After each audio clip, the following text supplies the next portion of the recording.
Welcome to Stratcom Talks. Welcome to the Baltic States. We are living in a transformative times when media environment around us is changing. Question about the survival of print media is constantly on discussion topics in different conferences. Ownership of the media, the business models of the media. There are several other questions, and today's topic is media and digital transformation. My name is Veiko Spolītis. I'm here in Riga, and I'm also joined by two outstanding media professionals. Luik from Tallinn, who is not only a journalist and but also media owner and professional in its capital sense. Hans will join us from Tallinn, and also we are joined by Andrius Tapinas from Vilnius, who is a media professional who is leading several programs on Lithuanian TV. He's also activist who is also, I dare say, educator, and can definitely add to the discussion here today. So talking about media and digital transformation, our first discussant is Luik from Tallinn. He also has prepared his slides. So without further ado, the floor is yours, Hans, and Tallinn, we are listening to you. Thank you very much. It's a pleasure indeed to be asked to speak to such acknowledged audience. My warm greetings to strategical communication specialists from a tactical communication company called the Delphi. Express Group, which is our media organization, runs the biggest news portals in the free Baltic states. We are also communicating our news in English, Polish, and Russian languages, Lithuanian, Latvian, and Estonian naturally also. Our slogan is "We serve democracy." And in the course of servicing democracy, we also are drifting in the digital curve. I'm happy to say that we are the pioneers and the most successful ones in selling digital subscriptions, which is a new business line, has been quite successful since. And I'm not much of a theorist, but I have held some lectures in universities like Tartu University and Oxford University. And here's my part of my personal philosophy, which I call the media diamond. And please expose my first slide. So the media environment can be looked from society factor, the business or the materialistic factor, and media imminent factors. I'll address society factors first. Interactions with the government. Our media organization, of course, is a mass handling organization of information. We are producing news by mass. We are also facilitating public journalism. We are printing. We are broadcasting. We are very active in podcasting. Also, our company has a legacy TV station, the Delphi TV, in Lithuania. And while doing this, we are broadcasting around 450 to 500 pieces of information in Tallinn, Vilnius, and Riga every day. So I'm sure you agree that it's a mass handling of information. So the information we don't handle by pieces, but it is, of course, rather a process.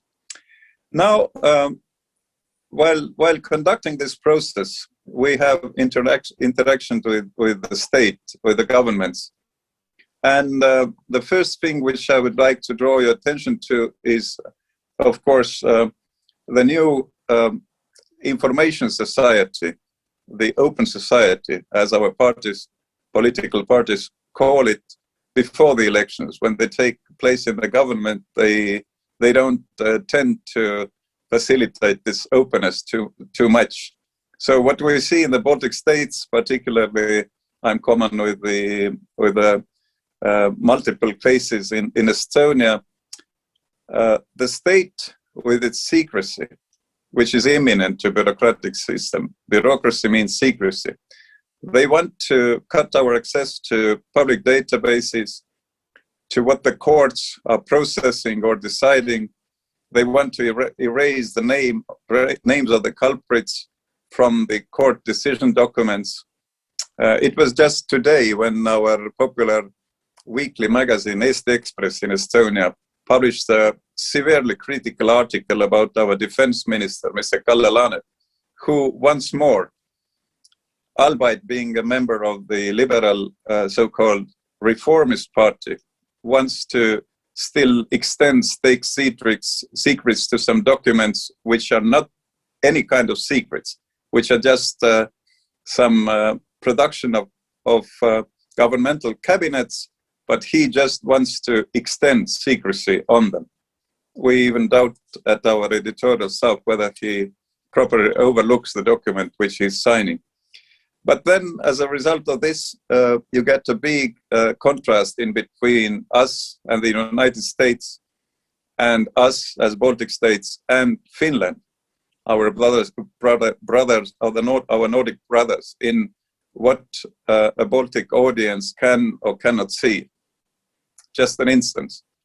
When my company would start to look for a new financial director, the CFO, we could easily hire a crook, because the names of criminally convicted or punished crooks are being erased from the database for the audience not to know. And there is a very big difficulty in accessing state registers like the business register. The prices of accessing this one is constantly rise higher. Or the public register of private persons, less and less accessible. And even more, the databases of the departments of health and the social department do not interact in between themselves. So we also know that information is the new oil, and if Karl Marx would be writing a new book now, he would name it not capital but data. But in this way, our governments, maybe even not willingly, but just driven by some instinctive bureaucratic desire, they are dividing our population into two parts: the info haves and the have-nots. So this is the constant struggle our organization is facing with the government. The society factor, I would like to mention Delphi Comments. That is a very proclaimed media analyst, also present everywhere where strategic communication is being mentioned. Raul Rebane, who 6 years ago told that comments are out of fashion, nobody is commenting Delphi articles anymore, nor do people have time to read those comments. He was very wrong, of course. The comments are a source of our interaction with our mass audience. And without reading those comments, one really wouldn't have guessed why a very populist National Conservative Party won seats in our previous government.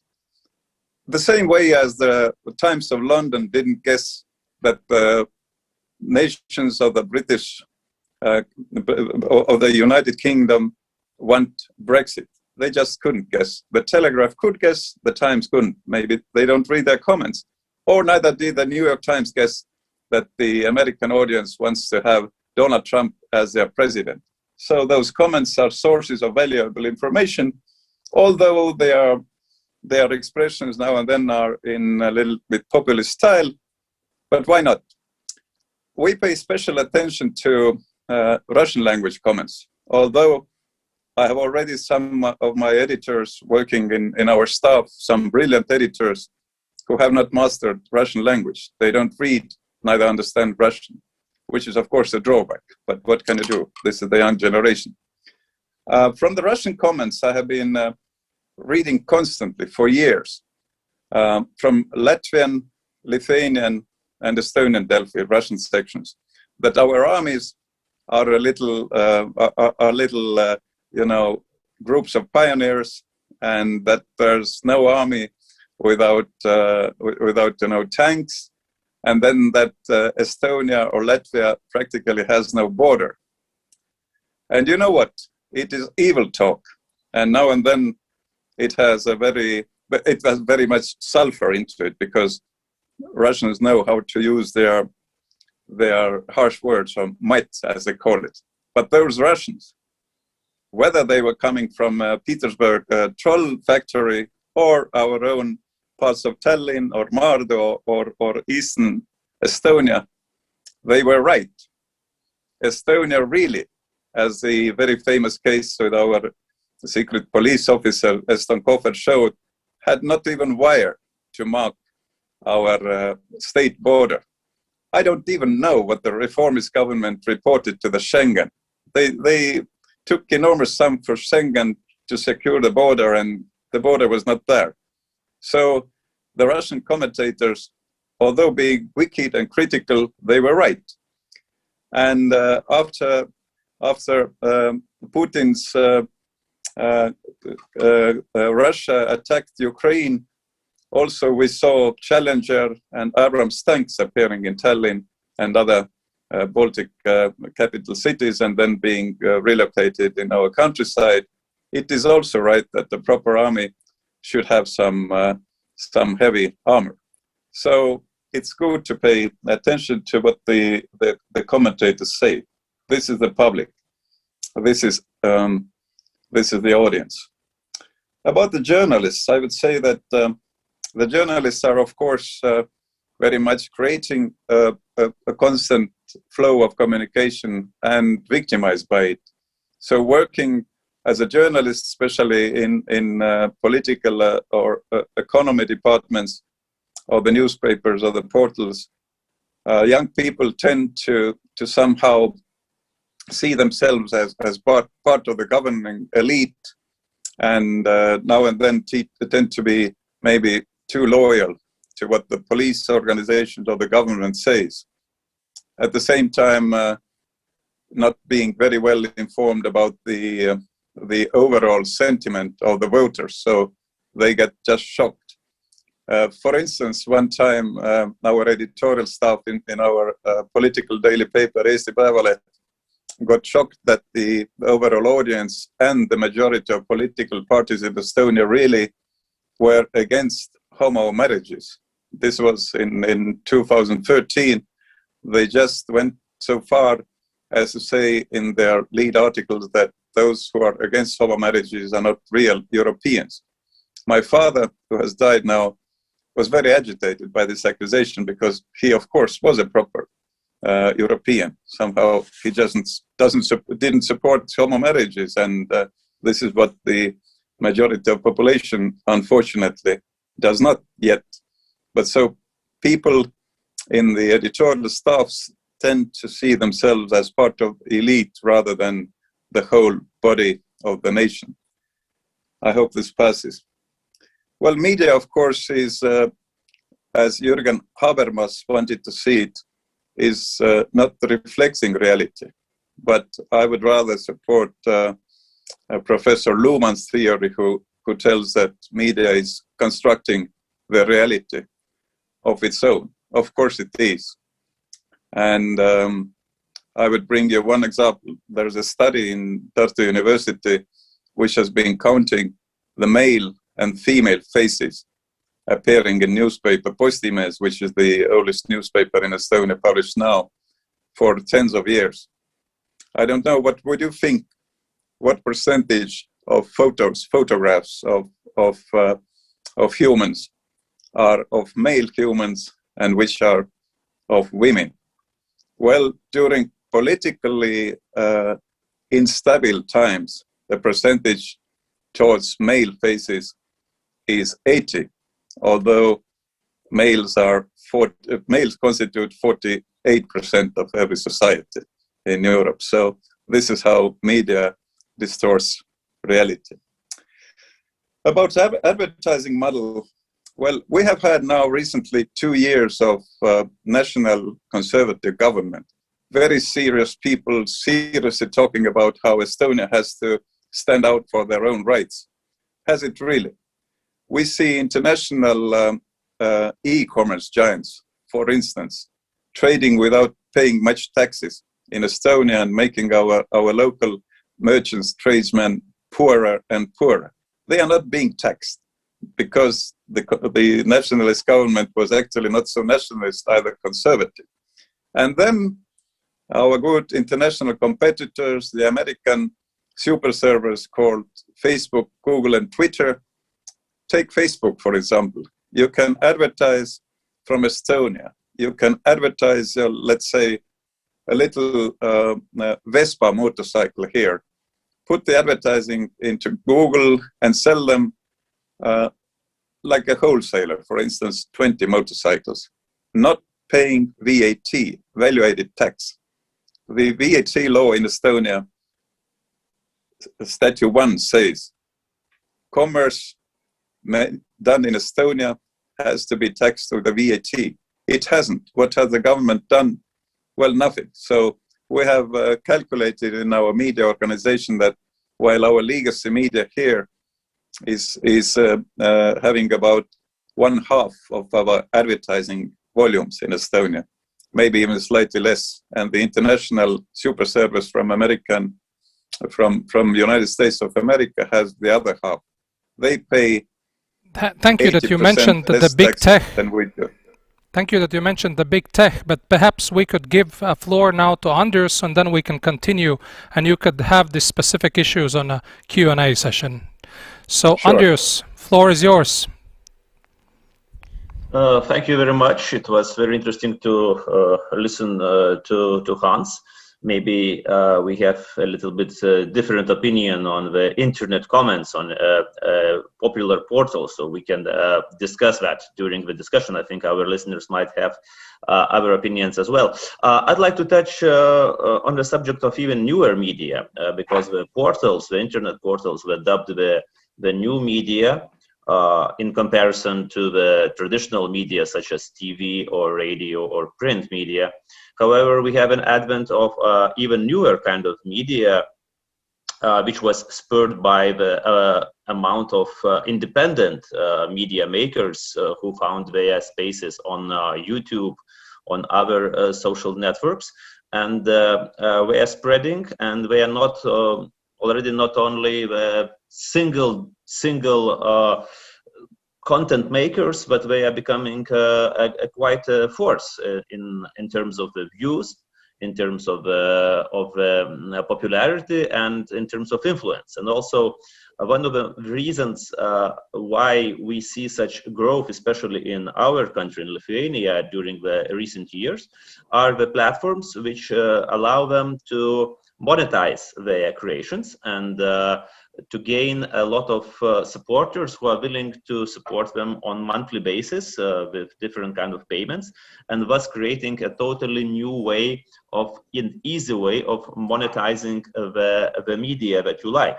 And I think we have several channels in Lithuania who can serve a very good example of that. One of my channels, such channels is one of mine. It's called Laisvės TV or Liberty TV. We have founded this YouTube television 4 years ago, and it basically runs on donations. And we have more than 6,000 people who donate every month on voluntary basis from €1 to €100. And that allows the television to create some interesting content, to create some quality TV shows, quality investigative journalism.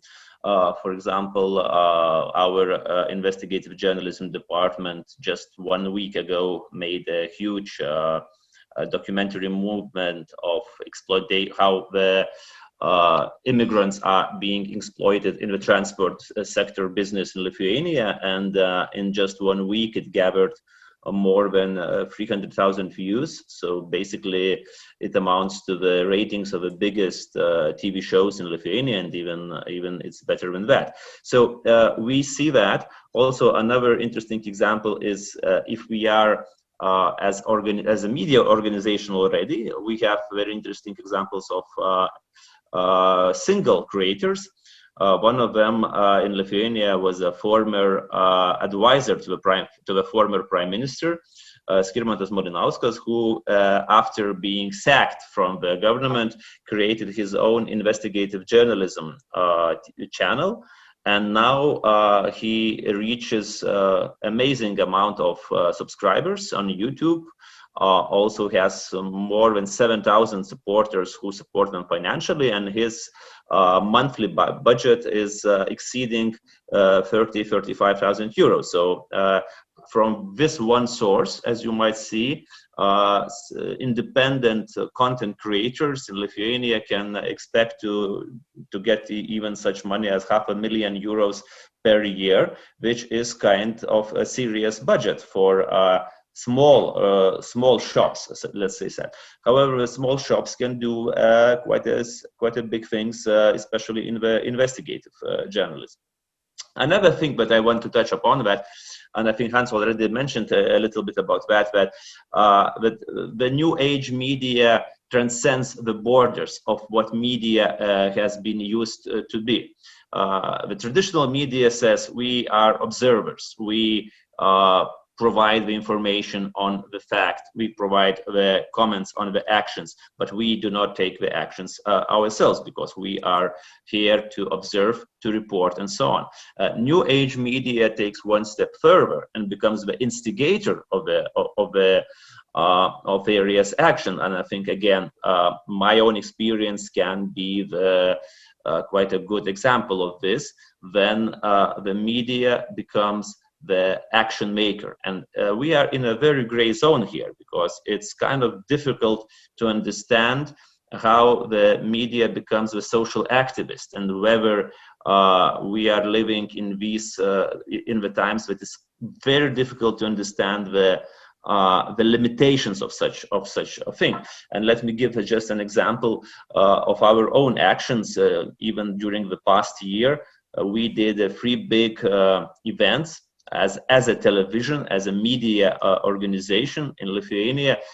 First of them was creating a biggest crowdfunding campaign for our medics in Lithuanian history. So we raised together with our viewers and with all the people who supported us and the businessmen more than €2.5 million. The next was, as you see in the picture behind my back, was to make a call to action and to recreate a Baltic Way last August in order to support the people of Belarus, and that was done in a record time of time. Only in 10 days we have managed, with support of our viewers and listeners, to create a 35 kilometers length living chain from Vilnius to the border of Belarus, with various side actions joining us from more than 30 countries all around the world, including in Latvia, Estonia, of course, and Poland and other countries. And a third our action was during the elections to the parliament last year, when our media just declared that the one party in Lithuania who is openly pro-Russian, who supports the dictator Lukashenko in Belarus, who speaks against the European Union values, who speaks against NATO, who speaks against all the integration values, and usually praises the deals of our eastern neighbor. I mean, Russia shouldn't be in the parliament making the important decisions, because we're the parliamentary party. And we started campaign against that party.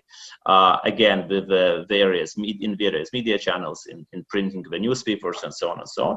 And actually, we went even to court in order to, because at the elections that party lost and didn't make it to the parliament, and they found the scapegoats us as media, as instigator. So we went to court according to this, whether it's our constitutional right to tell people to come to vote more actively, because the more people vote, the less percentage of votes that party can receive.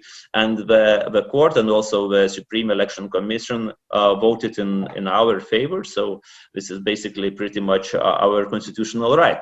And so this brings us to very interesting I would say crossroads of the media, because usually in all these three events, the traditional media would just report the story, you know, how the money is being raised, how the living chain is being, how the people are being gathered in the living chain, and so on and so on, and how the election campaign process is running.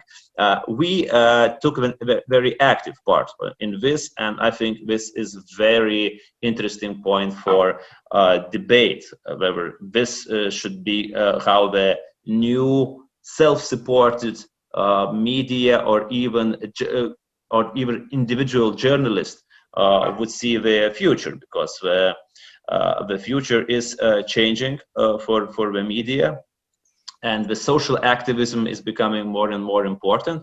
Another which is, I think, interesting example which I left for my end of speech was maybe several years ago, when Russian Foreign Affairs Ministry attacked the memory of our forest brothers, of our partisans after the Second World War, who fought against the Russian occupying forces. And we just it was again using the social media, using our connections, using our numbers of followers. We just made such a call to action for anyone just to go to the Russian Foreign Ministry accounts on Facebook, on Twitter, on Instagram. Just leave the hashtags that Kremlin, you want rewrite our history. And it was an amazing effect, because tens of thousands of people from all the Baltic countries just joined in this political flash mob, I would say. And the Russians shut down all the rating systems in the Facebook page of the Foreign Affairs Ministry. And Ms. Zakharova gave a press conference the next day saying that they were attacked by the Baltic hackers. It was like a coordinated internet attack, because they couldn't believe that there can be so many real people who would come and express their opinion, and it's not like some kind of IT programming attack and so on. So I think it's a very interesting time to live in the media. Media is transforming. The traditional media is, I think, is in quite a tough spot. They need to reinvent themselves completely. And as we see, the very good example also is Delphi, which who are doing their best to reinvent themselves every time. I watch when I see them doing reinvention, and they are launching new products, and they're launching new TV channels. And it looks like a video is king right now, and it's here to stay for a longer time. So it's also interesting to see how the development of YouTube channels, development of separate video platforms owned by the internet portals will change the flow of revenue, of advertising, of watching from traditional television, who are still stuck at the regular programming with their viewers. So that would be several of my remarks. I would be happy to answer questions and take part in further discussions. Thanks. Thank you, Andrius. And let's start now with the questions with both of the speakers. In his presentation, Hans mentioned Niklas Luhmann about media being such as constructing the reality on its own, while Andrius said that actually the new age media is taking one step further from the traditional media as we know it today. So therefore there is a legitimate question. We have also the Audiovisual Media Service Directive in the EU. We are members of EU. At the same time, directive very strictly says that social media and traditional media are two separate things. So therefore, question to both speakers, what is the role of the editor? Do we still go with the editor? And how do we move from here? The cross-fertilization of the media, as Andrius said about Delphi, that you have videos and you have podcasts on the portal in order to cater to the different audiences. But what is the role of editor and of editors in today's media? Who's first? I don't know. Who starts? Okay, Hans. Let me tell you, on the basis of my next slides, will you expose my next slide, please?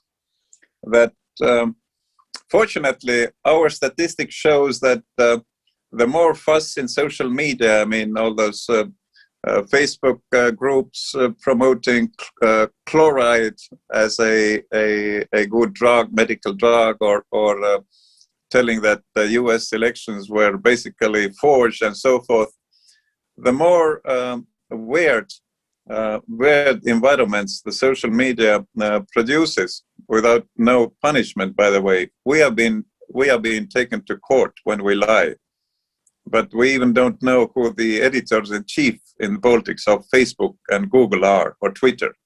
Does anybody know the editor-in-chief of the Baltic Google or Baltic Facebook? Of course we don't know. So they are not reliable in the sense that they cannot be taken to court. They are not being taken to court. And that's why the audience is prepared to start paying exactly for edited content. Would you show my slide, please? Hello? Anyway, we of course are broadcasting and interviewing influencers, and when they have some successful things, as Andrius seems to be doing, we are reflecting this. Of course, the traditional media is creating the events of their own. To take a Baltic instance, we organized a basketball match in between the old Žalgiris and the old Kalev, or we make journalistic experiments. Majority of them is activity which we do create. We had one reporter from Eesti Päevaleht newspaper coloring himself like a person of black skin color and trying to enter some nationalist pubs, and we reported it and so forth. But we are of course embracing our new colleagues, and partly the new social platforms and also some websites are very keenly active with media criticism, and that's very interesting. Here is to show, I would like to have the previous two slides, please. Here is to illustrate what the function of our media company right now is. Look here, we have constant struggle. This is a slide about Estonia. The first gets very much more advertising than the other two. So Delphi, of course, tries to be the first in the three Baltic republics, but we see ourselves as the town square of town. A town square or a town hall square where people gather in order to know what the weather is like. Weather is a very popular subject, which makes me laugh because the weather is almost the same all the time in the Baltics. But then what the news about politics, economy, and of course COVID is, people gather on our platform in order to like the people gather on the square to know who is doing what, and then everybody is going on minding his own business. And the main fight we have, and we are of course including and offering our platform to influencers, is like reflected on the next slide. Please expose the next one. Okay, anyway, the main fight is even not about the number of eye pairs on our site, but the time spent on our sites. And this is where we win big, and we are very happy to have the engagement of the audience. But my answer to you, Veiko, is that edited content is now proving itself to be so valuable that people are just going and taking our digital subscriptions for real money. Though, this is my last sentence here, we face severe and, to my mind, unethical competition from the states of Lithuania, Latvia, and Estonia, while we are just breaking our fingers to try to sell our digital subscriptions. The state governments of Latvia, Lithuania, and Estonia are releasing more and more free, news, web news for free through their national broadcasters, which has just ruined our business. It's a socialist activity, and we have been complaining to the European Court. Thank you. Very good point, Hans. And this is actually what is the new directive about the content on the social media about. But Andrius, your take on this? Well, on editors, I would say this is one of the turning points and breaking point, which is very important because the people are starting to look to the quality journalism, because we are bombarded by various information ways from the portals, from influencers, which I haven't even touched about. We have a huge amount of influencers in Lithuania who have an amazing amount of followers, and they have no journalistic background. They have no idea of how to present information, and they are doing it, and people tend to believe them. So it's another interesting point. Also, so people are looking for a quality information, and that's why the professional journalists or professional editors, I think, will never be out of a job. Actually, it's quite a fight in Lithuania to get a good producer or a good professional editor. So, and I think the market is there for professional information, for not only for as we called street journalism, because right now everyone with a cell phone and a small ability of editing is a journalist right now, yeah? So the portals also use the information provided by the people who tend to arrive at the spot of some accident or fight or some interesting activity, and they always film, always film. There is always a telephone in someone's hands, but they have no idea of how to provide the context, how to provide the more in-depth information. So that's why I think the professional journalism is here to stay. In that capacity, it's hard to say, because the fights, as Hans has mentioned, are all over the place. The state media versus private media, the traditional media versus internet, digital media, the local media versus the internet giants, who are taking quite a lot of revenue from the market, as was correctly pointed out. Also, big media against that independent operators who work on YouTube and on social networks, who create their own podcasts and platforms, and who are managing to be self-sufficient financially. So they are small each by each, but when you see the whole amount of them in Lithuania, we have lots and lots of such people, and maybe the very specific interests like sports or human rights or comedy or pure politics, or, for example, one of our very popular podcasts, which is behind the paywall, are run strictly on discussions on foreign policy and history.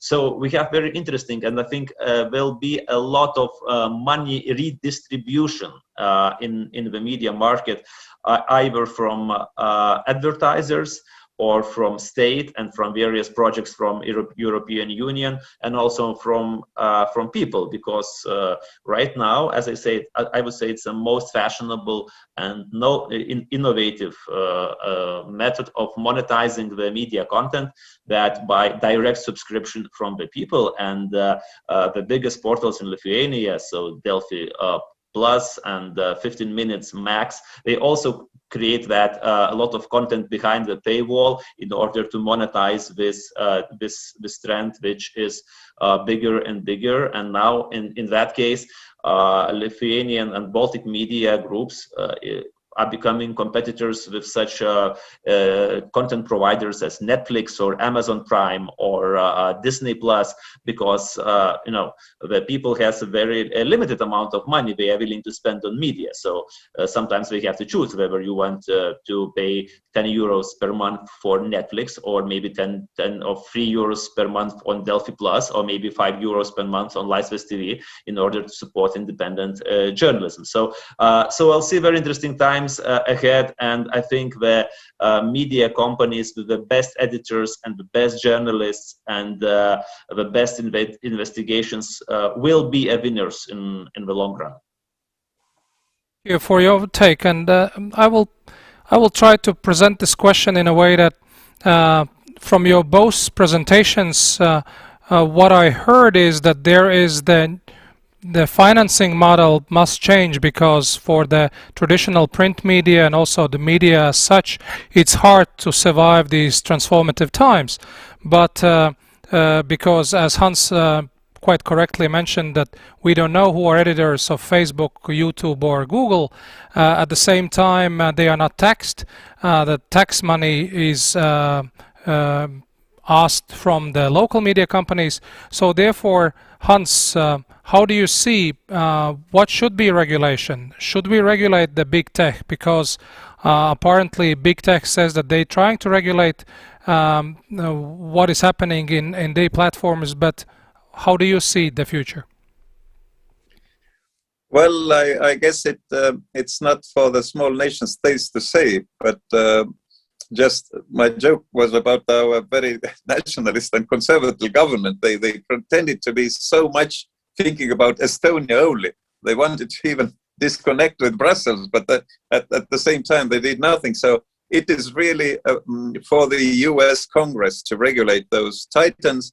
And if you, we could follow the last hearing of the US Congress committee by they were asking Mr. Zuckerberg, Mr. Dorsey, and the CEO of Google to answer about the words of themselves given 1 year ago. They promised to start normal moderating.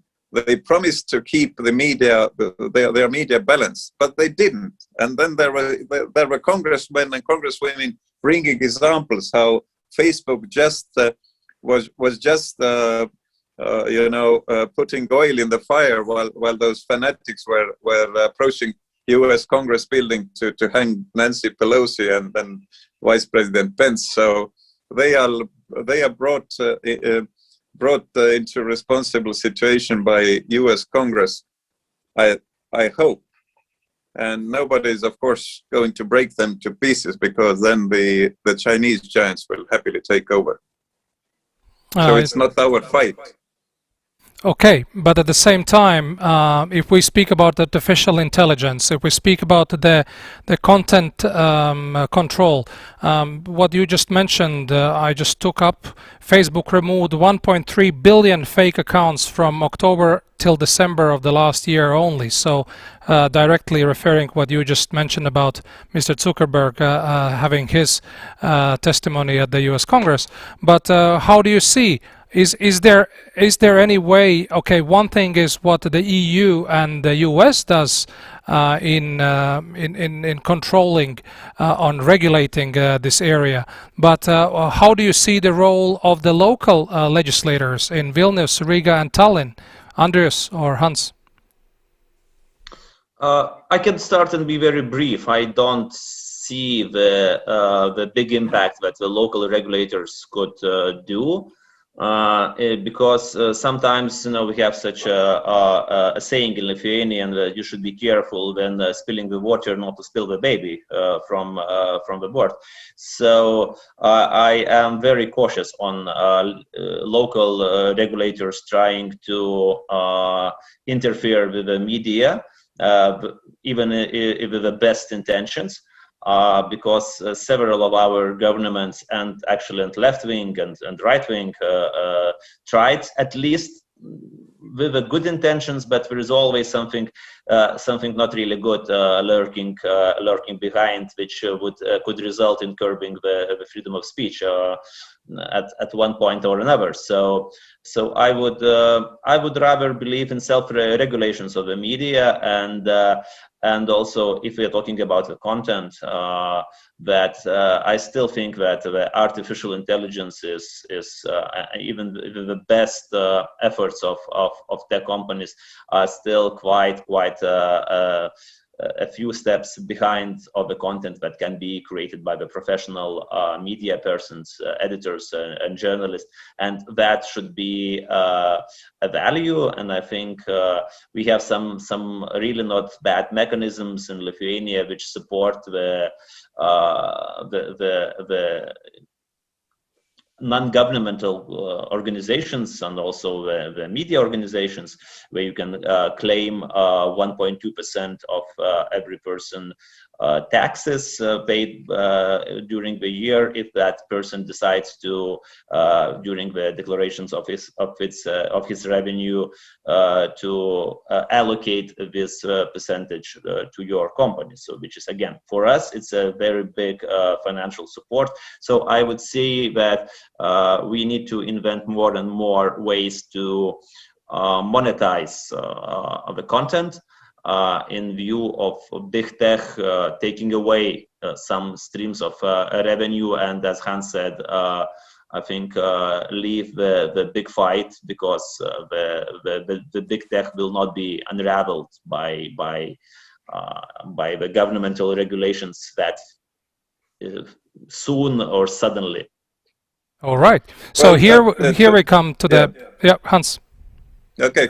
To my mind, the governments have been looking looking the other side, and it's very evident that those internet giants should be demanded to appoint their responsible publishers in the Baltic states when they are operating here. And also, we have our media organization has been asking Google and Facebook to join our media self-regulatory organizations in order just to declare what their turnover in those Baltic countries, for instance, Latvia, is. But they are not willing. So they should be responsible the way we are. They should have a responsible representative or CEO for each country when they are operating. And then this, he or her, could be brought to the table of the media organizations or to the court. We should not be pretending anymore that now 25 years past the great boom of the internet, those are so big and international things that they cannot even detect what they are doing in specific countries. They can detect everything. They know very well who in the outskirts of Riga is trying to buy a new bicycle next spring. They know better than our own analytics now. Very good point. Level playing field is definitely something which would make us all better off. But at the same time, the last topic, we have the last 10 minutes of this webinar. Last topic is, if we speak about the future of the print media or the media, looking on from the Baltic perspective, in Estonia, Lithuania and Latvia, we all have public media, same as BBC as an etalon of media organization, or CBS in Canada or Yle in Finland. So speaking about editorial role, it's also a role about educating the population. So how do you see, you are yourself, Hans, in commercial media environment, and Andrius, you as well, but how do you see what should be the role of the public broadcasting? Well, the public broadcasting, of course, is an important thing to keep balance, and also to keep the political discussion in a more or less disciplined manner. At the same time, I think it's wrong for them to start producing web news by mass, because there is no deficit, as Andrius mentioned, of web news. We get every type of web news. As I showed on my graph, we have a highly competitive environment here. So producing web news is not what the taxpayer has been devoting their money to if we are talking about state broadcastings. That's the limit. But handling cultural, political, ecological matters, the problems with the defense area, this is all very good. And in Estonia, those people are making quality journalists, but attacking our just very, very young market of digital subscriptions with their state budget, it is unethical. I wouldn't tolerate this would I be the Prime Minister. All right. Andrius, your take from Lithuania? I think on this point I disagree with Hans because I understand that this is his direct competition, so the state run internet portals. But let's have a look at other media. So the same could be said by the commercial televisions, that they are not happy that Lithuanian state television is running very popular shows and taking away quite a big piece of their market. Commercial radio stations are not happy with Lithuanian public radio taking away their market. Though it's maybe, but I would say it's normalized because it's been there for a long time. And for example, in our country, the web news under the state broadcaster just started maybe 2 or 3 years ago, very fast development, when the general director of the state broadcaster became the former general manager of the Delphi LT, which was obviously because she said that her focus will be on the web news. So I would say that it's part of the game. The state is the player in the media market. In Lithuania, they are forbidden of taking any advertising officially. They'll still find some loopholes in this development, so we see some kind of advertising. So I think this is where they're taking a bit of the money, and also maybe competing a little bit unfairly with the commercial websites and televisions. But I would say they are doing a very important job, and they are raising the bar. They are raising the bar of quality. And if, for example, Delphi or us at Laisvės TV, we want to retain and grow our digital subscribers, whether behind the paywall or on a voluntary basis, as in our case, we need to be better.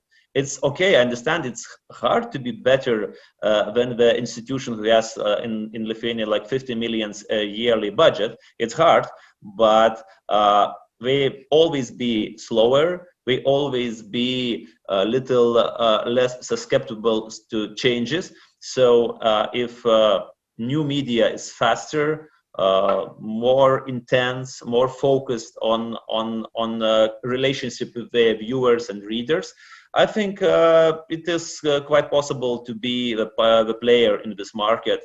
And also, let's remember that there are a lot of topics that commercial medias wouldn't be interested in developing, and state broadcaster takes them, fulfilling its public duty. Right.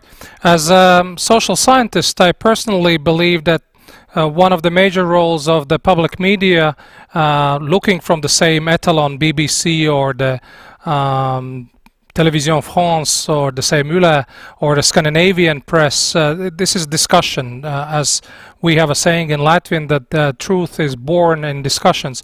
So therefore, the last question to both of you, particularly when Andrius said that actually this new age media takes us one step further.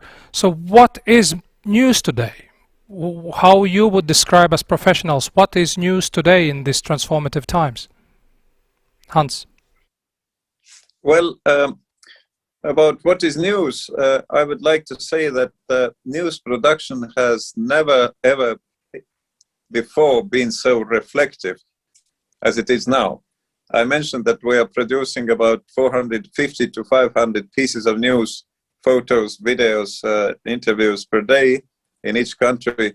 And every editorial staff has a screen which is showing whether this or the other piece of news is being read or followed or not. And then it's not followed, we take it down, or we change the headlines, so forth. The problem is that the news flow, which we take seriously in the editorial stuff, seems too much to be concentrated on what the government does, not what our intelligent academics do, not what our defense forces do. And the news, real news, is from daily lives of people, not what the government does. This is what should be more emphasized. In a liberal society, the government doesn't direct things, the people do. Thank you, Hans. Andrius? I can only agree with Hans that we have an amazing amount of news, and the ability of the media companies to understand the popularity of the news is one of the main topics, and running machines, running efficiently the news portals. At the same time, the public media has a little bit difficult responsibilities. And I think in answering your question very shortly, we have been bombarded by the news, and the definition of news has been flexed to the max. On one scale, the news is the reports from Donbass region on war in Ukraine from the spot of the action, or live broadcast of a royal event in London. And other also there is a news what did some influencer ate for breakfast. It's a news, and tens of thousands and hundreds of thousands of people are interested in that, and that's why sometimes these news are being taken by the media corporations and taken up to the very top, because they are very popular. And we must sometimes it's very how can it be the news? What kind of dress that the popular influencer on Instagram wears today? But it's a news, and we must admit that, even if we don't like it. Thank you, Andrius. With this, we are closing up. Thank you, Ačiū, Aitäh, to the both speakers in Tallinn and in Vilnius. We realize that actually there is still place for news, at least from the Baltic perspective. It's a question about technicalities. It's a question about regulation, which implies not only the EU regulation, but global regulation, even at the US Congress level. And with this, I finish today's webinar. And again, join us, please, next week. We are going to kick off the Riga Dialogues with the organizers of the conference. So therefore, thank you very much for your attention, and have a nice day.